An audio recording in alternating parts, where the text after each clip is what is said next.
મૂળ ઉનાના રહેવાસી અને અત્યારે રાજકોટમાં રહેતા નરેન્દ્રભાઈ સોરઠિયા કે જેમને જૂના સિક્કા અને ચલણી નોટો ભેગી કરવાનો જબરો શોખ છે.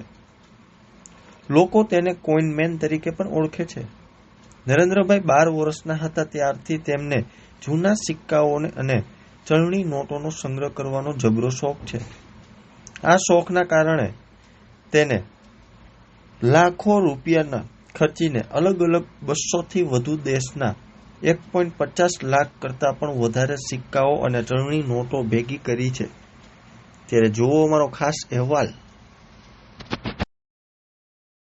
લોકો આજે દિન પ્રતિદિન આપણી જે વિરાસત છે, જે ભારતીય સંસ્કૃતિ છે, એ લુપ્ત થઈ રહી છે. એ જનજીવન કેમ જાગૃત રહે એ હેતુથી કામ કરી રહ્યો છું.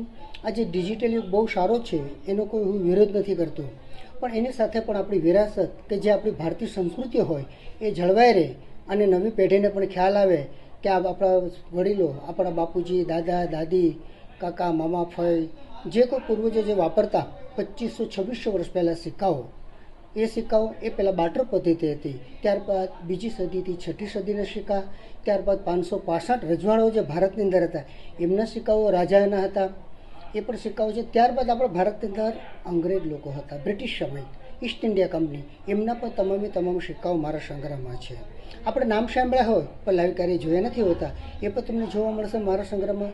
ત્યારબાદ આપણું ભારત સ્વતંત્ર થયું 1947થી 2024 લગીને તમામ સિક્કાઓ મારા સંગ્રહ અંદર યર્સ વાઇઝ દરેક સિક્કાઓ છે. એવી જ રીતે ભારતની ચલણી નોટો ₹1 એટલે કે સેક્રેટરી મિનિસ્ટર ફાઇનાન્સ સાહેબની સિગ્નેચરવાળી ₹1ની નોટો, અને ₹2થી 2000 લગીની તમામ ગવર્નર હતા એમની સિગ્નેચરવાળી નોટો પણ મારા સંગ્રહમાં છે. જેમ કે ભારતની છે વિરાસત, એવી જ રીતે વિશ્વના માન્યતા પ્રમાણે 195 દેશ છે. એવા આપણે નામ સાંભળ્યા: America, Australia, Argentina, Brazil, Barbados, Kenya, Canada, Djibouti, Fiji, Finland, Ireland, એવી જ રીતે એથી ઝેડ લગીને આલ્ફાબેટ પ્રમાણે દેશો છે. મારા સંગ્રહ અંદર છે 195 દેશના કોઇન્સ અને 180 દેશની ચલણી નોટોનો પણ મારા સંગ્રહમાં છે. એ દરેક સ્કૂલ અને કોલેજની અંદર અને જાહેરમાં પણ જનજીવન હું મારું પ્રદર્શન ગોઠવતો હોઉં છું, અને નવી પેઢીને જાણવા મળે, જોવા મળે અને શીખવા મળે. એવી જ રીતે અત્યારે મોબાઈલની અંદર ઘણી વખત એટલું બધું ફ્રોડ પણ આવતું હોય છે કે લોકો કહેતા હોય છે આના આટલા રૂપિયા આવતા હશે, આના આટલા લાખ આવે છે. એ બિલકુલ ફ્રોડ હોય છે. એટલે મહેરબાની કરીને ક્યારેય પણ લોભામણી વસ્તુમાં આવશો નહીં.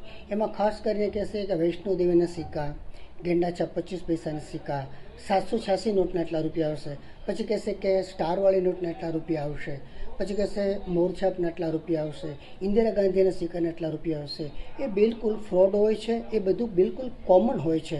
માટે મહેરબાની કરીને ક્યારેય પણ લોભામણી વસ્તુમાં આવશો નહીં. આજે હું આટલા વર્ષોથી હું ભેગું કરું છું, મારી લાઈફની અંદર કોઈ દિવસ પણ એવી રીતે મારા એકને ડબલ નથી થયા. હું શોખથી ભેગું કરું છું, વર્ષોથી ભેગું કરું છું. આની અંદર મારી વર્ષોની મહેનત છે કે જે મહેનતની હિસાબે મેં મારું પોતાનું ઘર અને દુકાન પણ વસાવી નથી શક્યો. પણ મને એક આ શોખ છે અને મારો હેતુ છે કે લોકો લગીને પહોંચે અને આપણી ભારતીય સંસ્કૃતિ અને ભારતીય મૂલ્યાંકન કે જે દરેક સિક્કાની અંદર ભારતની વિરાસત અને ભારતની સંસ્કૃતિ છુપાયેલી હોય છે, એ લક્ષ્યમાં રાખી અને હું આ ધ્યેય પ્રમાણે ચાલી રહ્યો છું.